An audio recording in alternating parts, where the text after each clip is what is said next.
That should work. I think that's pretty good. Okay. Yeah, I mean, Okay. we need him here.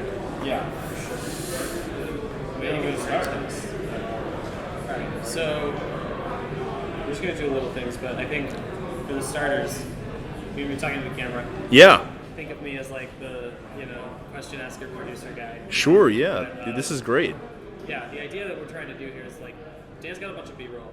We're gonna try to talk about or make a little roll about the legacy scene and legacy preservation. So Jordan and Aisaka, talk to the camera a little bit about how the Legacy Preservation Series started. Oh, wow. The LPS series started probably out of just a general strain on, there just weren't a lot of legacy events being held at one point or another. And I think that at one point, there was a relatively solid community of about 50 of us at the time, and we were looking around for just interesting things to do. So at one point, I challenged Greg for like this show match that we had that was pretty cool, and he and I just played a match on Twitch.tv. It's kind of well known, maybe not. And we like went head to head, best of 3 rounds, and after that, it was like people kind of realized that, hey, Legacy is this really awesome and enriching and deep format that we can, that tons of people are invested in and want to play. And as the weeklies kind of grew and grew, it was just understanding that we can have more monthlies, and the weeklies fed the monthlies, and the monthly tournaments now are just kind of, they're so big where you're capping out. If you go to Mock Sporting House Seattle, they're going to cap out at 72, and then the events over here, they're amazing, they're awesome. I know that they had an international, or I guess a national event that kind of fired right before the Grand Prix. They hit 126 people. So that's just how popular the events are over here. So speaking to that a little bit, how long have you been playing Legacy in the Seattle community? Oh. And how has it been to like sort of watch this community grow to what it is right now? Well, Legacy actually kind of it dates back like certainly well before me. And I probably was about 13 when I started playing Legacy, so that would have been 2003 or 4 or something like that. Kamigawa was when I wanted to get competitive playing Magic, and the Magic format that I wanted to play was Legacy because that was where you could play with all your cards, all the cards that I had accrued from when I was a kid. So Legacy kind of began back then, and it sort of grew and evolved from there. There was a card shop that used to hold F&Ms called Third Place Books or Diamond in the Mall up in Lake Forest Park.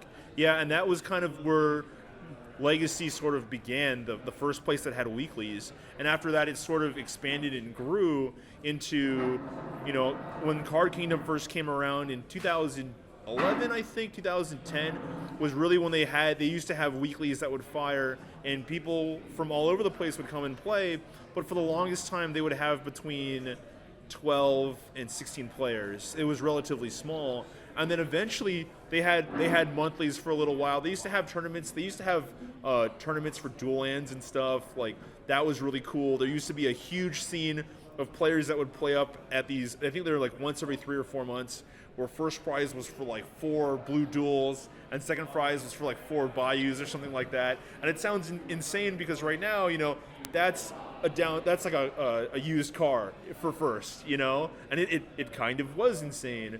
But people wouldn't actually play at these events unless there were dual lands being offered for these tournaments. So that's kind of how Legacy grew, and then eventually it kind of spurred into playing at Card Kingdom, which is a lot more.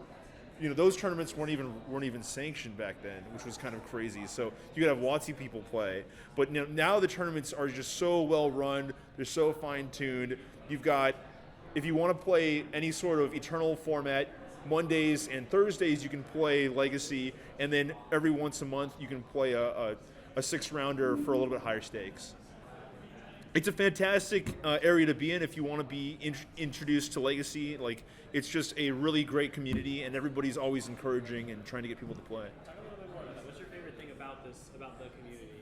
Well, the community, When we say Seattle Legacy, like, what does that mean? the community, honestly, the community is all about the players. it's really not. It doesn't have.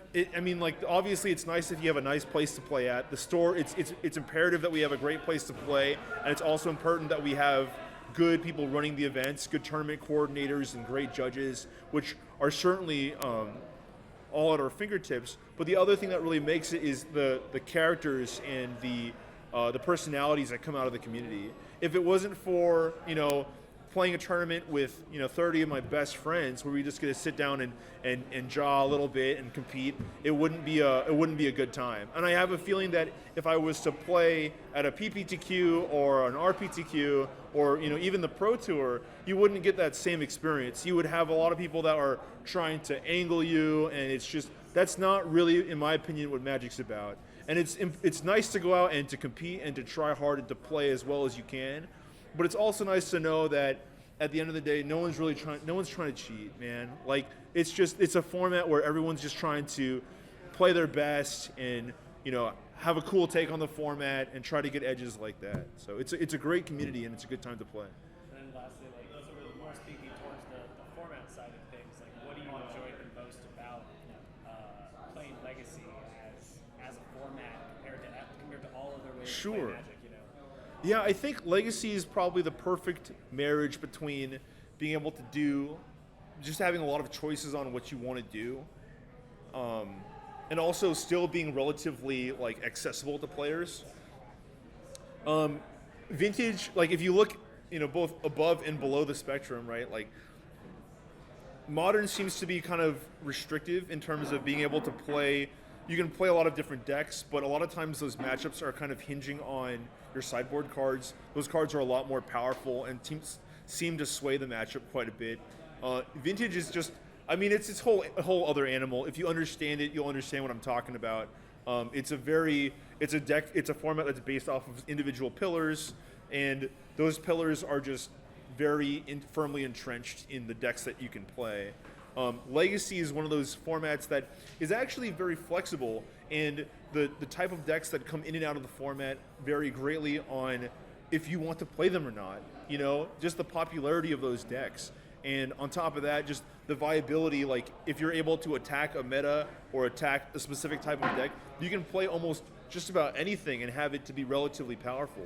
There's a player today that's playing Grixis Death's Shadow in the format, which is really awesome. We had a 1K event that happened where a blue-black Death Shadow player won versus a blue-black mill player, and that's what's so cool about Legacy and what makes it so much better from a creative standpoint.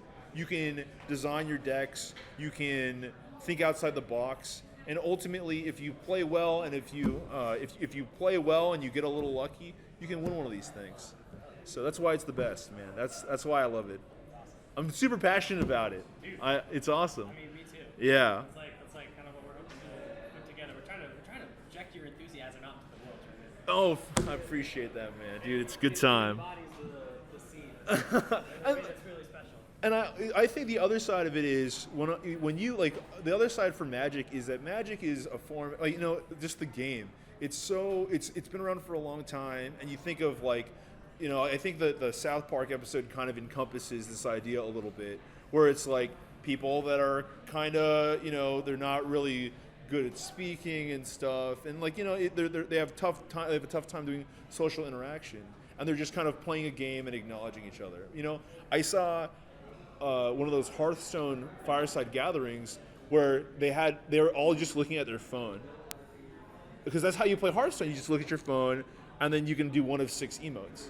But in Magic is so great because there's so many more interactions with your opponent. You can try to trick your opponent. You can try to mind game them. You can do so many things that extends outside of the realm of just playing the actual game. There's this human-to-human interaction that doesn't really come through in other games, in my opinion. And so Magic itself is so great for that. And Legacy is kind of the ultimate version of that allows you to make, be kind of a tricky player. I had a play today. I played against Eldrazi. He had a Chalice on 1. I had 3 mana up, and I said, I've got effects after your draw step. And then after I went to his draw step, I tried to play Swords to Plowshares. And the reason why I did that was he had Chalice on 1, and I tried to play a Sword through his Chalice, but I was trying to make him think about Vendilion Click.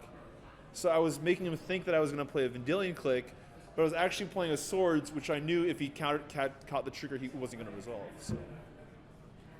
Yeah, we're gonna go for it. We're gonna try it. We're gonna think outside the box. So, yeah. I'm just talking, man, into the tube.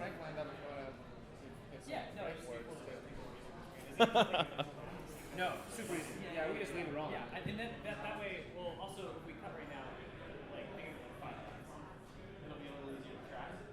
Right? Oh, I guess. I just kind of chop it all up. Yeah. Like when I did with Mike, I just recorded like 30 minutes and I just chopped the shit out of it. Yeah. So, okay, we can do that. Are you using Premiere Pro?